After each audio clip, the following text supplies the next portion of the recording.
right, man. Let's talk about Oscar De La Hoya saying that he's picking Terrence Crawford over Errol Spence. I'm gonna read his exact quote. But thumbs up the video, share the video, subscribe to the channel. And the subscribe button is the bell icon button. Hit all notifications, increase your chance to get notifications. We go live or drop video. Financially, want to support the channel? Cash App $ CJ Good 313, Venmo CJ Good 313, PayPal link in description. So Oscar De La Hoya says De La Hoya backs Crawford to beat Spence. You don't have to be a genius to see Terrence Crawford is the better boxer. Now it's a reason why they fight the fights though. So let's I will say that sometimes you think somebody the better boxer, but the better boxer don't always win. You know, the eye test don't always tell you something. Fights like this where I don't see neither one of these dudes fought A-level competition, and the majority of boxers have not faced A-level competition because they not fighting each other. And people that's calling people B fighters really C fighters, and A fighters really B plus and B fighters. And I already went through my grading scale, and people didn't like it. I'm not gonna just curve it for. I'm just not gonna curve it for uh for uh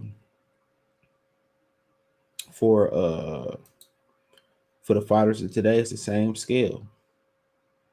But let's get to what Oscar had to say. So, in predictions for the fight will arrive from far and wide corners of the boxing world. Oscar De La Hoya is already locked in on who he thinks to win the super fight.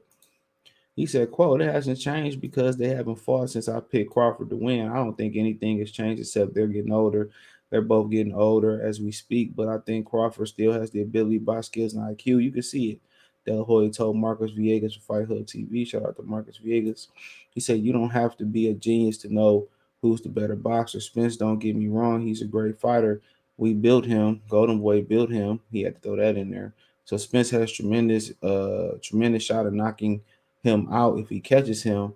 He's a tremendous power and tremendous IQ, but I think Crawford has a better leg movement. He knows how to slip, slide, move in, move out, and bounce on his toes and throw punches in bunches. You can't win a fight by throwing one or two punches. If Crawford is going to throw four, five, six, then obviously he's going to take the rounds and win the fight.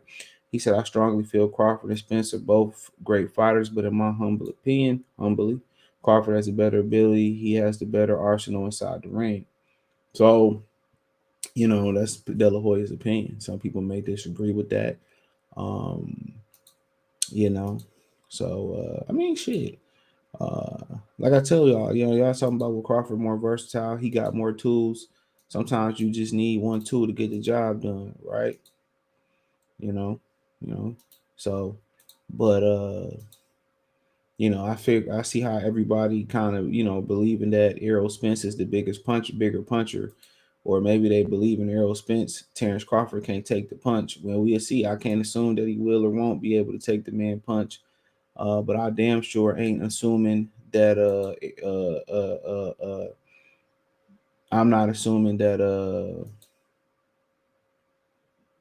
I'm not assuming that Errol can take his punch neither. Because I didn't see Earl hurt on a couple of occasions too, and he ain't fought no puncher. And I'm gonna keep saying that. He fought Mikey, he fought Lartley. Them the only two punchers that I could think of that he fought. And he said Kell Brook was the biggest puncher that he fought. But he didn't fight Kell Brook with the same reckless abandonment that he fought Mikey Garcia in. And I don't give a fuck about what he did outside the ring and what type of shape and what he was getting into. You know what I'm saying? So, your lifestyle out the ring, that's on you. Let's call it what it is. That's on you. So that's something that you got to deal with or whatever. But, like he said, they are getting older. They haven't fought. And if he do win, hey, I don't have no problem giving him credit, but he drug his feet on doing it. And I ain't trying to hear, I said, I'm going to get a belt, this, that, and the third, whatever. Because if you fight Terrence Crawford and get that fight out the way, every other fight, they got to up your bag. And that's probably one of the reasons why they didn't allow this fight to happen, because just like Jamel Charlo had a clause in his contract, if he came undisputed, Al Heyman owed him like extra money. The rumor is it was $2 million. That's the rumor. That it was $2 million.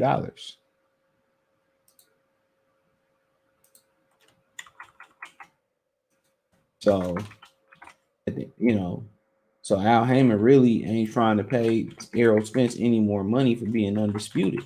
And this is probably why he dragged his feet. This is probably why he dragged his feet on making this fight. Another reason, because if Errol get all the belts, then he got to pay Earl. Now he got to pay Earl extra money, extra 10 million on top of what he doing. So y'all listening to Earl. And one thing about Earl, he said, well, I gave him we bet more than $1 million to make this fight happen. Yeah, because if Earl fucking win, he got a stipend in his contract if he come undisputed, probably just like Charlo, where Al Heyman owe him extra money. And if it's $10 million, you owe me my 10 million, especially if you going around giving Canelo $100+ million. So that's one thing all y'all ninjas forgetting too about. When Charlo said he got 10, he ain't lying. Look how Charlo living. And prices in Texas are going up too, as far as houses and shit.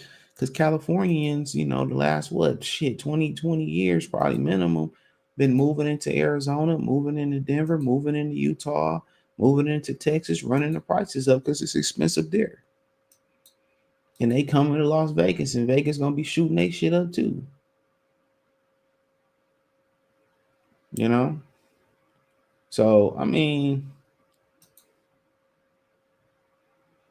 excuse me. It is what it is, bro. It is what it is. But yeah, Crawford seemed to have more tools, but like I said, it's gonna come down. The first thing gonna be is how everybody act when they get smacked in the fucking mouth. That's the first thing. That's the first question to be had. Who can take the punch? Errol Spence can punch, but I don't really. He one of them attrition guys. That's his punching power. It's attrition. It's attrition. So he just oh, this shit don't hurt. This shit don't hurt. But after a while, he started to debilitate you. And now, you know what I'm saying, he break you down. But he ain't never faced no puncher coming back his way. And some of the and some of the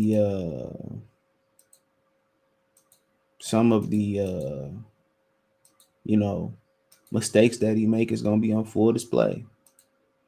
And people with De La Hoya said he talking about the counter punching. Pete De La Hoya talking about the counter punching. That's huge. The counter punching is humongous because I'm gonna do a film study in a couple weeks. It won't be this weekend, maybe next weekend, or maybe over the holiday. I might do it. I don't know. Y'all might be busy, but then I'm gonna save it. I'm gonna do it on Instagram, and then I'm gonna save it on to the membership. So if you want to rewatch it, you gotta watch the membership. Gotta join the membership. I'll let y'all know more information. So, but nonetheless, when you go against guys that exclusively fight in the high guard, I remember seeing this with Arthur Abraham and Andre Darrell. What Darrell did was when you go into the high guard, you can't see. So when they do throw combinations in the high guard, okay, it's a desperation punch because they can't see. So that's why you run the combinations, but it's important that you could keep your distance so you don't get hit with that bull jive. It's important that you keep your distance. And when you throw your combinations, you got to be able to be accurate and loop around the guard and the uppercut. And I noticed when Errol Spence is pulling out, he dipped down. Like not like what Devin Haney do, where he dipped to one side, like his left side. Earl dipped down. Like he basically kind of like dip down like you doing a stretch where you touching your feet, and that uppercut is gonna be there to the solar plex. The uppercut to split the guard is gonna be there. It's gonna be a lot of things that's gonna be there. He make a lot of rookie mistakes, bro. A lot of fundamental mistakes that he get away with because of the level of opposition that he fighting.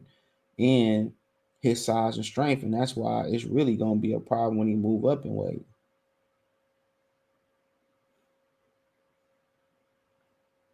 So, um,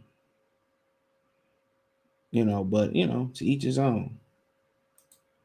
That's all I'm really saying about it. But the punch is gonna be interesting. And then also, man, not to give away too much, he ain't got no great hook. He ain't got no great hook neither. So a lot of his shit come right off the line, but it is what it. He remind me of Kovalev in some ways, more athletic. Shit, they both drunks. Shit, I mean, more than what I might do a Kovalev and Arrow Spence video making the parallels. But thumbs up the video, share the video, subscribe to the channel. Next subscribe button is the bell icon button. Hit all notifications, increase your chance to get notifications. We go live, drop videos, shot the boxing for the article, shot the Mark Viegas for the interview. Hit the link tree, find me on Twitter, Instagram, Spotify, Anchor, Cash App, Venmo, PayPal, Apple Podcasts, Google Podcasts, the whole nine. Check out TikTok. Shout out to Ernest for donating, bro. I gotta keep saying that. Hopefully, I go live Friday, and I can shout out Ernest for making a donation to the Cash App. But I appreciate y'all for supporting the channel. Let me know what you girls and guys think in the comment section. Peace.